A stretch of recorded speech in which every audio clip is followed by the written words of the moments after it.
പുതിയൊരു വീഡിയോയിലേക്ക് എല്ലാവർക്കും സ്വാഗതം. മക്കൾ വന്ന സന്തോഷത്തിലാണ് കേട്ടോ. മക്കൾ വന്ന ആ ദിവസം ഞാൻ ഉണ്ടാക്കിയ ബിരിയാണിയുടെ റെസിപ്പിയാണ് കാണിക്കുന്നത്. കുറച്ചൊരു ഡിഫറൻ്റ് ആയിട്ടുള്ളൊരു ചിക്കൻ ബിരിയാണിയാണ് കേട്ടോ ഞാൻ ഉണ്ടാക്കുന്നത്. അപ്പോൾ അത് നിങ്ങൾക്കും കൂടി ഷെയർ ചെയ്യാമെന്ന് കരുതി. ബിരിയാണി ഉണ്ടാക്കാനായി 2 ചിക്കൻ മുറിച്ച് ക്ലീൻ ചെയ്തെടുത്തിട്ടുണ്ട്. ഇനി അതിലേക്ക് പാകത്തിനുള്ള ഉപ്പ്, 2 ടേബിൾ സ്പൂൺ കാശ്മീരി മുളക് പൊടി, 3 spoon biryani masala, 1 spoon garam masala, 1 spoon ജീരകം വറുത്ത് പൊടിച്ചത്, പിന്നെ ഒരു 2 ടേബിൾ സ്പൂൺ ഓയിൽ, അതിൻ്റെ കൂടെ തന്നെ 1 സ്പൂൺ വിനാഗിരി. ഇതെല്ലാം കൂടി ഇട്ടതിന് ശേഷം നല്ല കൈ വെച്ചൊന്ന് മിക്സ് ചെയ്തെടുക്കാം. ചിക്കൻ മിക്സ് ചെയ്തതിന് ശേഷം നമുക്ക് 1 മണിക്കൂർ ഫ്രിഡ്ജിലോട്ട് വെക്കാം.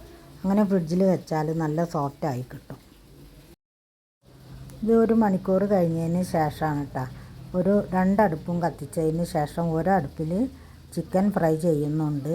മറ്റേ സ്റ്റൗവിൽ ബിരിയാണി പോട്ട് വെച്ച് അതിൽ ഓയിലും നെയ്യ് 2 ടേബിൾ സ്പൂൺ ഒഴിച്ച് കൊടുത്തതിന് ശേഷം ഇതിലേക്കുള്ള സവാള ഒന്ന് വഴറ്റിയെടുക്കാം.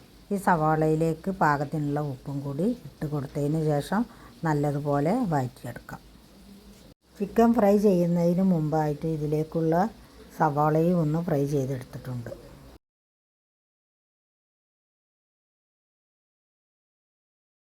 ഒന്നര കിലോ ബിരിയാണിയാണ് കേട്ടോ അന്ന് ഉണ്ടാക്കുന്നത്. അതിലേക്ക് ഞാൻ 6 തക്കാളി എടുത്തിട്ടുണ്ട്. ഈ തക്കാളി ചെറുതായി മുറിച്ചെടുത്തതും കൂടി ഇതിലേക്കിട്ട് നല്ലതുപോലെ തക്കാളി വഴന്ന് കിട്ടുന്നത് വരെ ഒന്ന് വഴറ്റിയെടുക്കാം. ചിക്കൻ ഇവിടെ റെഡിയായിക്കൊണ്ടിരിക്കുന്നുണ്ട് കേട്ടോ. ചിക്കൻ ഒരുപാട് ഫ്രൈ ചെയ്യേണ്ട ആവശ്യമില്ല, കാരണം നമ്മൾ ബിരിയാണിയിലേക്ക് ഇട്ട് കൊടുക്കാനുള്ളതല്ലേ. മക്കൾ വന്നപ്പോൾ എല്ലാവരും കൂടി നല്ല രസമാണ് കേട്ടോ. സമയം പോണത് അറിയുന്നേ ഇല്ല. തക്കാളിയൊക്കെ നല്ലതുപോലെ വഴന്ന് കിട്ടിയിട്ടുണ്ട് കേട്ടോ. ഇനി ഇതിലേക്ക് 3 ടേബിൾ സ്പൂൺ ഇഞ്ചി വെളുത്തുള്ളി പേസ്റ്റും കൂടി ഇട്ട് കൊടുക്കാം. എന്നതിന് ശേഷം ഇതിൻ്റെ പച്ച ചുവ മാറുന്നത് വരെ ഒന്ന് വഴറ്റി കൊടുക്കാം. ഇനി 12 പച്ചമുളക് ചതച്ചതും കൂടി ഇട്ട് വഴറ്റിയെടുക്കാം. ഈ വീഡിയോ കണ്ട് ഇഷ്ടമാവുകയാണെങ്കിൽ ലൈക്ക് ചെയ്യാൻ മറക്കണ്ട. പിന്നെ സബ്സ്ക്രൈബ് ചെയ്യാതെ കാണുന്നവരാണെങ്കിൽ സബ്സ്ക്രൈബ് ചെയ്യുക, കമൻറ്റ് ചെയ്യുക, ഷെയർ ചെയ്യുക. ഇനി ഇതിലേക്ക് പൊടികൾ ഇട്ട് കൊടുക്കാം. 2 table spoon biryani masala, 1 table spoon garam masala, 1 table spoon ജീരകം വറുത്ത് പൊടിച്ചത്. ഇതെല്ലാം കൂടി ഇട്ടതിന് ശേഷം നല്ലതുപോലെ വഴറ്റിയെടുക്കാം. അതിൻ്റെ കൂടെ തന്നെ 1 സ്പൂൺ മഞ്ഞൾപ്പൊടിയും കൂടി ഇട്ട് കൊടുക്കുന്നുണ്ട്. ഈ സമയത്ത് ഉപ്പില്ലെങ്കിൽ ഇട്ട് കൊടുക്കാം കേട്ടോ. ഞാൻ കുറച്ച് ഉപ്പും കൂടി ഇട്ട് കൊടുത്തിട്ടുണ്ട്. ഇതിൻ്റെ കൂടെ തന്നെ 1/2 കപ്പ് തൈരും കൂടി ഒഴിച്ച് കൊടുക്കാം. ഞാൻ ഈ ബിരിയാണി തിളപ്പിച്ച് ഊറ്റിയിട്ടാണ് കേട്ടോ വെക്കുന്നത്. അതിനായി വെള്ളം വെക്കുന്നുണ്ട്.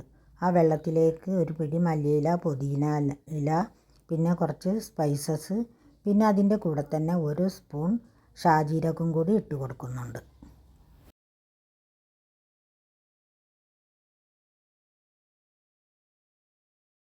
വെള്ളം തിളച്ച് കിട്ടിയിട്ടുണ്ട് കേട്ടോ. ഇനി അതിലേക്ക് അരി ഇട്ട് കൊടുക്കാം. നമ്മുടെ മസാല ഇപ്പോൾ നല്ലതുപോലെ വഴന്ന് കിട്ടിയിട്ടുണ്ട്. ഇനി ഇതിലേക്ക് ഒരു പിടി മല്ലിയിലയും പുതിനയും ഇട്ട് കൊടുക്കുക. അതിന് ശേഷം ഫ്രൈ ചെയ്ത് വെച്ച ചിക്കനും കൂടി ഇട്ട് വഴറ്റി കൊടുക്കാം. വഴറ്റി കൊടുത്തതിന് ശേഷം ഒരു 5 മിനിറ്റ് ഒന്ന് അടച്ച് വെച്ച് കുക്ക് ചെയ്തെടുക്കാം. നമ്മുടെ ചോറ് 3/4 വേവായി വെന്ത് കിട്ടിയിട്ടുണ്ട്. ഇനി ഈ ചോറ് നമുക്ക് ഊറ്റിയെടുക്കാം.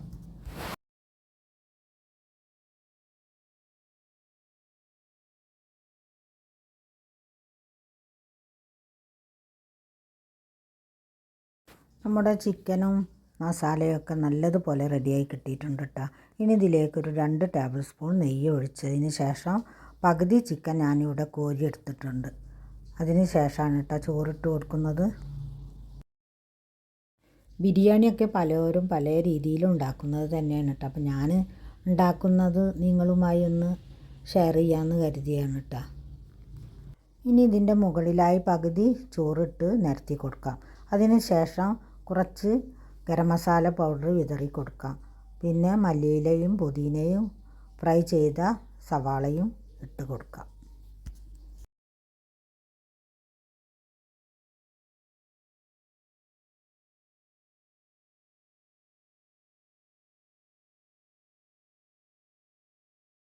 ഇനി ഇതിൻ്റെ മുകളിലായി മാറ്റി വെച്ച ചിക്കനും കൂടി ഇട്ട് കൊടുത്തതിന് ശേഷം ആദ്യം നമ്മൾ ചെയ്ത പോലെ തന്നെ റിപ്പീറ്റ് ചെയ്യാം. എല്ലാവർക്കും സുഖമല്ലേ? എങ്ങനെയുണ്ട് മഴയൊക്കെ? ഇവിടെയൊക്കെ നല്ല മഴയാണ് കേട്ടോ. രാവിലെയൊക്കെ നല്ല വെയിലായിരുന്നു, ഇപ്പോൾ നല്ല മഴയാണ്. കുട്ടികൾക്കൊക്കെ സ്കൂൾ തുറക്കാറായല്ലോ അല്ലേ?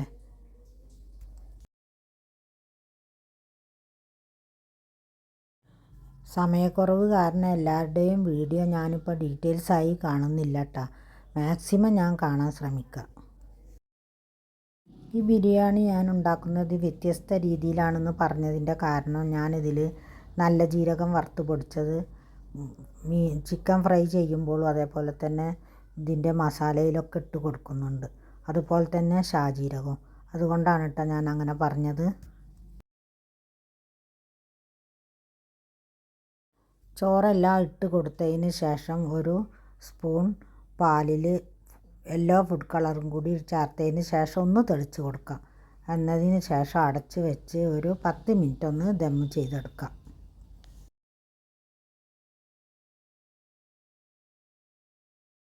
ഇപ്പോൾ കുട്ടികളൊക്കെ വന്ന് നമ്മൾ ഭക്ഷണം കഴിക്കുന്ന ടൈം ആയിട്ടുണ്ട് കേട്ടോ. ഇനി ഈ ചോറ് തുറന്നതിന് ശേഷം ഇതിലേക്ക് കുറച്ച് നട്ട്സും കിസ്മിസും നെയ്യിൽ മൂപ്പിച്ചതും കൂടി ഇട്ട് കൊടുത്തതിന് ശേഷം ചോറ് ഇളക്കി സർവ് ചെയ്യാം. നല്ല അടിപൊളിയും ടേസ്റ്റിയുമായിട്ടുള്ള ഒരു ചിക്കൻ ബിരിയാണി ഇവിടെ റെഡി ആയിട്ടുണ്ട്. ഇതുപോലെ ട്രൈ ചെയ്ത് നോക്കാത്തവരാണെങ്കിൽ ഇതുപോലെ ഒന്ന് ട്രൈ ചെയ്ത് നോക്കുക. അപ്പോൾ മറ്റൊരു വീഡിയോയുമായി കാണുന്നത് വരെ താങ്ക് യു ഫോർ വാച്ചിങ്.